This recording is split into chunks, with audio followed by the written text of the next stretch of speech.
We're here in Statuary Hall, as it's called now, but until nearly 1860, maybe 1858 or so, when the new Representatives Hall opened, this was where the House of Representatives met. It's called Statuary Hall now because statues were placed in here after the House of Representatives chamber was moved into the new area.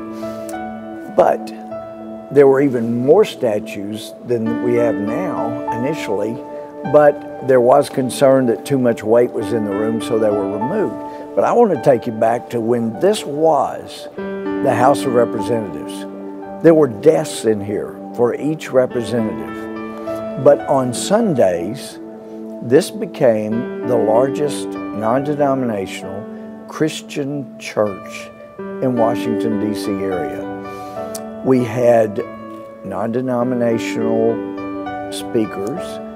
People were selected from different faiths of Christianity to come in here and preach. The first woman to address a formal body in the Capitol was here in a church service when an English evangelical leader came and preached. The first Catholic to formally address a group in this Capitol was done on a Sunday for a church worship service right here. People came in here and prayed, they sang hymns, they worshiped God.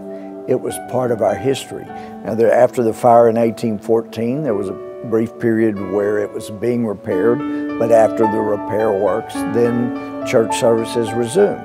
Now, I had asked the Congressional Research Service to do an objective, nonpartisan review of our history and tell me if the things that I had read and learned were backed up in their opinion.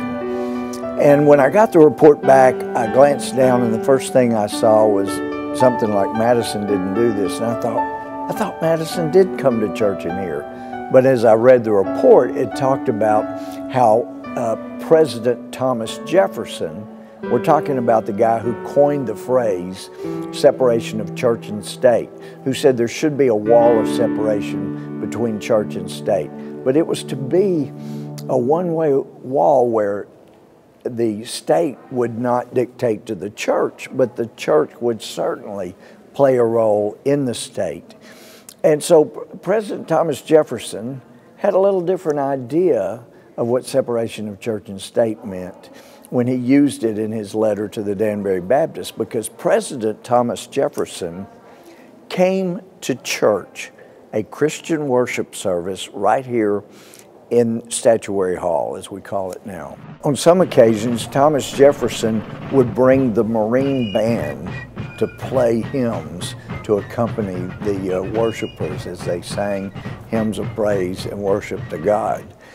So that's a little different idea than a lot of people have about separation of church and state now, including some of our esteemed Supreme Court, who are not quite as familiar with our history as they probably should be.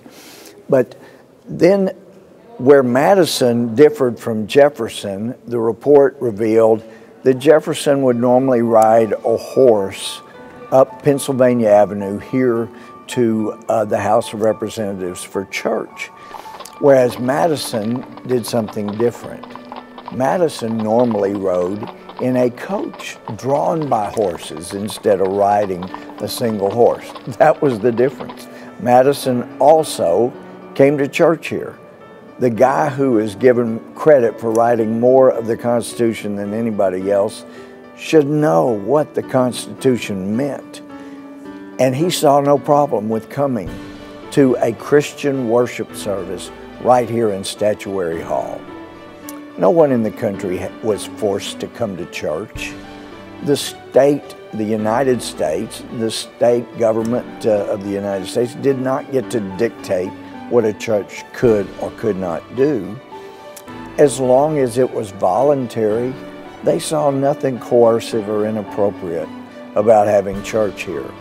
Then later, in the later 1800s, other churches were established. In fact, during the Civil War, this housed some Union soldiers, then became a hospital for a while, and then ultimately went back to being full-time capital. But as churches grew, there was not the need to have church worship services here. But what an extraordinary history. George Washington took the oath. He put his hand on a Bible. He raised his right hand and finished the oath by adding the words, "So help me God," as every president since him has done. So after that, he spoke to Congress there in New York and then headed down toward the chapel that's still standing, the only area in Ground Zero that was not destroyed on 9/11. And they prayed, and they had a time of prayer and worship. Prayers for God to bless the United States of America. Prayers that have been answered for 225 years. God has blessed this nation greater than any nation in the history of the world. I would submit even than Solomon's Israel. God's answered our prayers. This is no time to stop praying. This is a time to continue to beseech God to bless this nation. And if we seek Him, we'll find Him. If we ask, it'll be answered. God bless you. I'm Louie Gohmert.